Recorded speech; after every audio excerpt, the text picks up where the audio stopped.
क्या एक आदमी की सनक और किसी को कमजोर आंकने की भूल इस दुनिया को तीसरे विश्व युद्ध की तरफ धकेल रही है?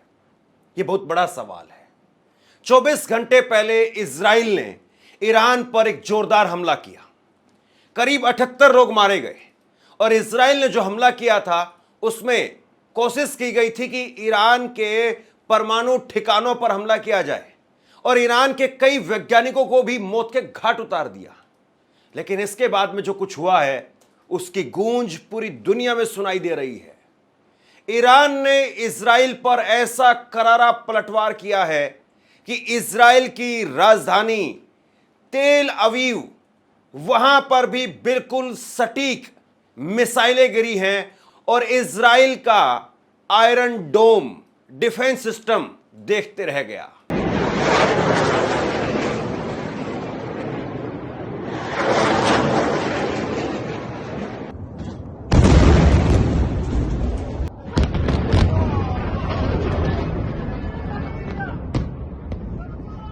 इस बात को समझना बहुत जरूरी है कि इजराइल जिस तकनीक पर इतराता था, आयरन डोम की तकनीक, और दुनिया भर को यह कहता था कि हमने वो तकनीक वो विकसित कर ली है जिसके जरिए ईरान हमारा कुछ नहीं बिगाड़ सकता है। सबसे बड़ी बात यह है दोस्तों, जो हाल एक वक्त में इजराइल ने गाजा के अंदर किया, जो हाल एक वक्त में इजराइल ने लेबनान में किया और तेहरान में किया, अब उसके बाद में वही हाल उसके तेल अवीव का हो रहा है, उसकी राजधानी का हो रहा है।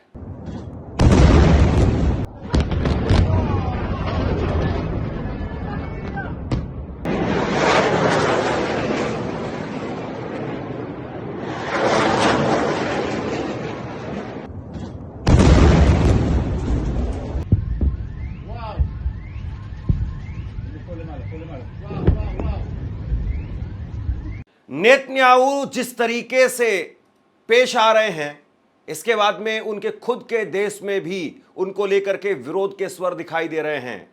और सबसे बड़ी बात यह है दोस्तों कि ईरान ने भी ऐलानिया तौर पर कह दिया है कि यह एक तरीके से सीधे युद्ध की धमकी हमको दी गई और हम इसमें कभी पीछे हटने वाले नहीं हैं।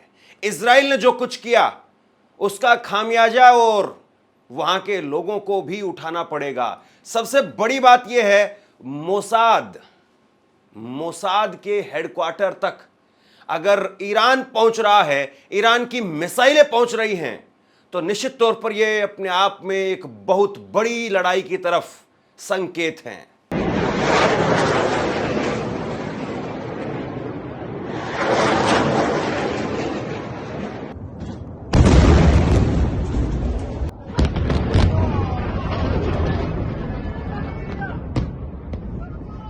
इजराइल के अंदर एक तरीके से मीडिया सेंसरशिप आप कह सकते हैं, और इजराइल कभी अपनी मीडिया को उतनी अनुमति नहीं देता है कि वो वहां के हमलों को लेकर के रिपोर्टिंग कर सके। इसलिए इस वक्त में जो कुछ खबरें निकल करके सामने आ रही हैं वो स्काई न्यूज पर हैं, CNN पर हैं, फोक्स न्यूज पर हैं, अल जजीरिया पर हैं। तो ये अलग अलग संस्थान वो लगातार रिपोर्टिंग कर रहे हैं, वो बता रहे हैं कि किस तरीके से हमला हुआ है। और ये कहा जा रहा है कि इजराइल में जो हमला हुआ है या इजराइल में जिस तरीके से ईरान जवाबी कार्रवाई में कामयाब रहा है, इसको एक तरीके से ऐसा माना जा रहा है कि जैसे पेंटागन पर हमला कर दिया गया हो।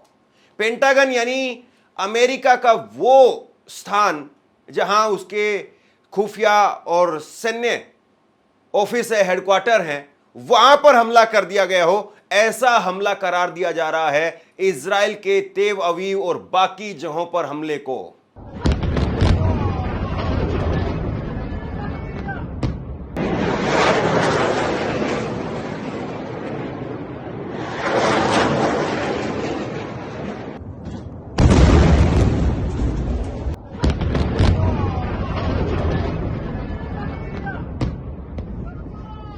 दुनिया भर में इस वक्त में इजराइल को लेकर के और इजराइल के प्रधानमंत्री नेतन्याहू को लेकर के आलोचना हो रही है कि उन्होंने पूरी दुनिया को एक तरीके से युद्ध में धकेल दिया है।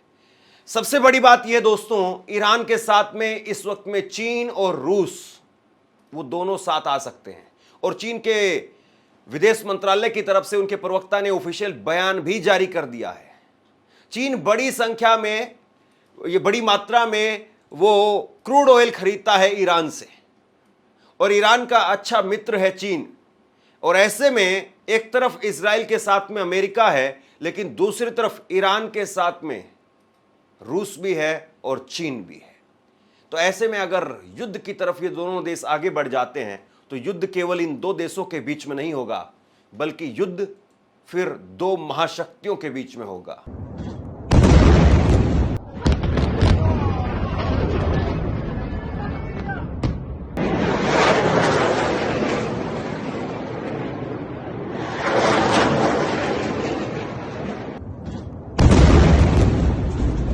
इस हमले को लेकर के जो अपडेट्स निकल करके सामने आ रही हैं, उन अपडेट्स पर बात करें। वो अपडेट आपको मैं बताऊं उससे पहले जरा एक ट्वीट देखिए।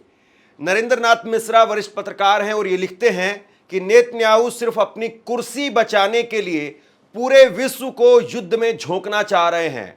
उधर जब अमेरिका और ईरान के बीच बात चल रही थी, इजराइल ने इसमें शामिल ईरान के अधिकारियों को मार दिया। अब रूस और चीन ईरान के पक्ष में दिख सकता है। जिस तरह का काउंटर हमला ईरान की तरफ से हुआ है, इससे अब नेतन्याहू का पासा उल्टा पड़ सकता है। उन्हें अपने देश में भी सख्त सवालों का सामना करना पड़ सकता है। यह बात बिल्कुल साफ है कि इजराइल पर जिस तरीके से करारा वार हुआ है, इजराइल पर जिस तरीके से करारा हमला हुआ है, इसके बाद में इजराइल भी पलटवार करने की कोशिश करेगा। लेकिन ईरान ने एक तरीके से आप कह सकते हैं कि इजराइल की कमर तोड़ करके रख दी।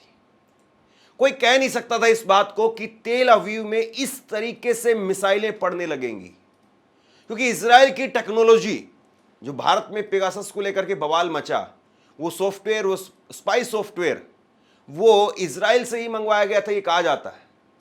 तो आप बताइए इस बात को कि इजराइल जो अपनी आयरन डोम तकनीक के लिए पूरी दुनिया में अपनी धाक जमाता है, और उसकी आयरन डोम तकनीक जो है वो देखती रह गई, और धड़ाधड़ धड़ाधड़ धड़ाधड़ धड़ाधड़ एक के बाद एक ऐसे धमाके होने लगे कि आप मत पूछिए।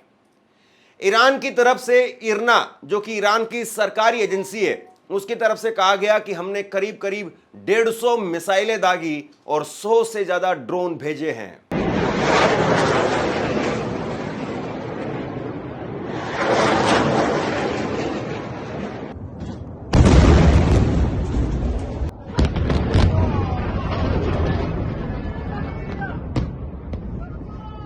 ईरान अपनी शक्तिशाली सेना पर गर्व करता है। ईरान अपनी शक्तिशाली सेना की वजह से और लड़ाकू जाबाज उनके सैनिकों पर जिस तरीके से उनका भरोसा है, उसकी वजह से वो जंग जीतते हैं। जबकि इजराइल अपनी टेक्नोलॉजी के हिसाब से जंग जीतता है। इजराइल अपनी टेक्नोलॉजी के मामले में ईरान से कहीं आगे चला जाता है। लेकिन इस वक्त में जो इजराइल पर हमला किया गया है, उससे कहीं ना कहीं बैकफुट पर नजर आ रहा है इजराइल पूरी तरह से, और ईरान इस वक्त में अपर हैंड पर है। टेक्नोलॉजी और सेना के हिसाब से अगर बात करें तो ईरान के पास में इस वक्त में एक्टिव जवान हैं 6,10,000। वहीं इजराइल के पास में बहुत कम संख्या है 1,70,000। वहीं रिजर्व जवानों की बात करें तो 3,50,000 जवान ईरान के पास में है। वहीं इजराइल के पास में 4,65,000 है। ये 4,65,000 इसलिए ज्यादा यहां पर दिखाई पड़ रहे हैं आपको, क्योंकि इजराइल तकरीबन अपने सभी लोगों को थोड़ी थोड़ी मात्रा में ही सही, लेकिन सैन्य ट्रेनिंग जरूर देता है। और यह भी कहा जाता है कि भारत में जो अग्निवीर की योजना आई, वो कहीं ना कहीं इजराइल की इसी योजना से प्रेरित है कि अपनी सेना की कटौती करो और आम लोगों को सैन्य ट्रेनिंग दो। लेकिन कई बार ऐसा होता है कि आपकी तकनीक जिसके ऊपर आप गर्व करते हैं वो धरी रह जाती है। युद्ध सैनिक ही लड़ते हैं, युद्ध सेना ही लड़ती है, और टेक्नोलॉजी के नाम पर आप जो उछल रहे होते हैं, कई बार आपकी टेक्नोलॉजी अगर धोखा दे गई तो फिर वही होता है जो इस वक्त में तेल अवीव में हो रहा है। पैरामिलिट्री जवान की बात करें तो 2,20,000 ईरान के पास में है। इजराइल के पास में बहुत कम संख्या है, करीब 35,000 है। वहीं बख्तरबंद गाड़ियों की बात करें तो 65,825 बख्तरबंद गाड़ियां वो ईरान के पास में है, और इजराइल के पास 35,985 है। टैंक 1713 ईरान के पास हैं, 1300 टैंक इजराइल के पास है। मोबाइल रॉकेट्स प्रोजेक्ट 1517 ईरान, जबकि 183 मात्र वो इजराइल के पास है। आर्टिलरी गन वो 3405 ईरान के पास हैं और 1100 के करीब इजराइल के पास में है। एयरक्राफ्ट की अगर बात करें तो 551 एयरक्राफ्ट इजराइल के पास हैं, ईरान के पास माफ कीजिए, वहीं इजराइल के पास 611 एयरक्राफ्ट हैं। 25 पनडुब्बियां ईरान के पास हैं, वहीं 5 पनडुब्बी इजराइल के पास हैं। फ्रिगेट युद्धपोत 7 ईरान के पास हैं और इजराइल के पास में कोई नहीं है। फाइटर एयरक्राफ्ट 188 ईरान के पास हैं और 240 इजराइल के पास हैं। अटैक हेलीकॉप्टर 13 ईरान के पास हैं और 48 हेलीकॉप्टर वो इजराइल के पास हैं। ट्रांसपोर्ट एयरक्राफ्ट 87 इजराइल ईरान के पास हैं, वहीं 13 इजराइल के पास में है। तो कुल मिलाकर के अगर आप देखें तो टेक्नोलॉजी के मामले में थोड़ा बहुत इजराइल जरूर आगे नजर आता है, लेकिन अगर जमीनी लड़ाई की बात करें तो कभी भी वो ईरान के सामने टिक नहीं पाएगा। और जिस तरीके से हमले हुए हैं टेक्नोलॉजी में भी ऐसा लगता है कि इजराइल को ईरान ने पछाड़ दिया है। यह तो हो गई दोनों देशों के बीच में सेना और उनकी टेक्नोलॉजी के हिसाब से उनके पास में क्या क्या है, लेकिन अभी जो ताजा हमला हुआ है उसकी अपडेट क्या है वो देखिए। इजराइल ने शुक्रवार देर रात भारतीय समय अनुसार करीब 10:30 बजे ईरान पर एयर स्ट्राइक की। इजरायली फाइटर जेट्स ने ईरान के परमाणु ठिकानों को दोबारा निशाना बनाया। इन हमलों में ईरान के 78 लोग मारे गए और 350 से ज्यादा लोग घायल हुए। जवाब में ईरान ने 150 बैलिस्टिक मिसाइलें इजराइल की ओर दागी। इनमें से 6 मिसाइलें राजधानी तेल अवीव पर गिरी, जिसमें 2 लोगों की मौत हो गई, वहीं 90 से ज्यादा लोग घायल हो गए। ईरानी मीडिया रिपोर्ट्स में इजरायली रक्षा मंत्रालय को भी निशाना बनाने का दावा किया गया है। यह हमला भारतीय समय अनुसार शनिवार सुबह करीब 7:15 बजे तक जारी रहा। ईरान की ओर से हमले की आशंका के चलते इजरायली प्रधानमंत्री बेंजामिन नेतन्याहू को सुरक्षित ठिकाने पर शिफ्ट किया गया। इजराइल ने एक दिन पहले शुक्रवार सुबह 5:30 बजे ईरानी परमाणु और कई मिलिट्री ठिकानों को निशाना बनाया था, जिसमें 6 परमाणु वैज्ञानिक और 20 से ज्यादा मिलिट्री कमांडर्स मारे गए थे। आप जरा इस बात को सोचिए कि 24 घंटे पहले इजराइल की तरफ से एक बड़ा हमला किया जाता है ईरान पर, और ईरान का उसमें अच्छा खासा नुकसान हुआ। ईरान के 6 परमाणु वैज्ञानिक मारे गए, 20 से ज्यादा उनके कमांडर्स मारे गए। जब इतना बड़ा हमला होता है तो कोई भी बड़े से बड़ा देश हो वो संभलने में थोड़ा वक्त लगाता है। भारत पर भी जब हमला हुआ पहलगाम के अंदर, तो उस हमले के बाद में भारत ने एक समय लिया। 22 अप्रैल को भारत पर उन आतंकियों की तरफ से भारत के 26 लोगों पर हमला किया गया, उनको मौत के घाट उतार दिया। और 22 अप्रैल के बाद में नरेंद्र मोदी सरकार ने 7 मई को जाकर के ऑपरेशन सिंदूर की शुरुआत की थी। लेकिन यहां पर इजराइल की तरफ से जब हमला किया गया, 6 परमाणु वैज्ञानिक मारे गए, 20 से ज्यादा कमांडर मारे गए, और सामने इजराइल है जिसकी टेक्नोलॉजी बहुत जबरदस्त है। उसके बावजूद आप देखिए ईरान के हौसले किस कदर बुलंद थे कि ईरान ने तुरंत काउंटर अटैक किया, और तुरंत काउंटर अटैक में उसकी राजधानी तेल अवीव में धुआं उड़ा दिया। यह अपने आप में दुनिया में इस बात की चर्चा हो रही है कि इजराइल जैसे देश पर अटैक करने के लिए कोई समय नहीं लिया, तुरंत काउंटर किया। और कल ही जो है वो मस्जिद पर लाल रंग के झंडे लहराए गए थे। ईरान ने अपनी मस्जिदों पर लाल रंग के झंडे लहरा दिए। लाल रंग के झंडे लहराने का मतलब यह है कि अब आर या पार बलिदान के लिए तैयार हो जाओ। ये नहीं, एक तरीके से अपने नागरिकों को अलर्ट करना, अपने नागरिकों को मोटिवेट करना, अपनी सेना में जोश भरना और दुश्मन देश को आर पार की जंग के लिए सीधा मैसेज देना। यह ईरान की तरफ से किया गया। और इजराइल अब क्या करेगा? नेतन्याहू इस वक्त में बुरी तरह से फंसे हुए हैं। नेतन्याहू इस वक्त में चारों तरफ से आलोचना झेल रहे हैं कि आप जबरदस्ती दुनिया को एक युद्ध में धकेल रहे हैं। और अगर वहां पर युद्ध होता है तो निश्चित तौर पर उसका असर आप पर भी, हम पर भी, सब पर पड़ेगा। क्योंकि आजकल ऐसा नहीं है कि दुनिया के किसी कोने में कहीं पर कुछ लड़ाई हो रही है और दुनिया का दूसरा कोना सेफ रहेगा, बिल्कुल नहीं। अगर ईरान पर हमला होगा तो ईरान से बड़ी संख्या में क्रूड ऑयल जाता है, और अगर क्रूड ऑयल नहीं आएगा, महंगा हो जाएगा, तो यहां पर भी तेल बढ़ जाएगा और बाकी अन्य मुल्कों में भी तेल बढ़ेगा। बाकी अन्य मुल्कों में तेल बढ़ जाएगा तो फिर उसके बाद में बाकी सामान पर उसका असर पड़ेगा। यानी एक तरीके से आप कहें कि पूरी दुनिया इसकी चपेट में आ जाएगी। और जिस तरीके से चीन ने, रूस ने वो ईरान के समर्थन में अपने झंडे गाड़ दिए हैं, इसके बाद में इजराइल के लिए वैसे ही खतरे की घंटी खड़ी हो गई है। और सबसे बड़ी बात यह है, डोनाल्ड ट्रंप साहब, ये वो सरपंच हैं जो हर उस पंचायत में पहुंच जाते हैं जिसमें इनकी शायद कोई जरूरत नहीं होती है, लेकिन सबसे बड़ी बात यह है कि जिस पंचायत में इनकी जरूरत है वहां पर इनके झंडे कहां हैं। क्योंकि ईरान और इजराइल के बीच में जो कुछ हो रहा है उसको रुकवाने का काम वो कहीं ना कहीं अमेरिका का था। अमेरिका को चाहिए था कि वो इजराइल पर प्रेशर बनाए, क्योंकि इजराइल अमेरिका को अपना दोस्त मानता है। तो ऐसे में डोनाल्ड ट्रंप को चाहिए था कि वो इजराइल पर प्रेशर बनाए और इजराइल को रोके, लेकिन इजराइल ने पहला हमला किया।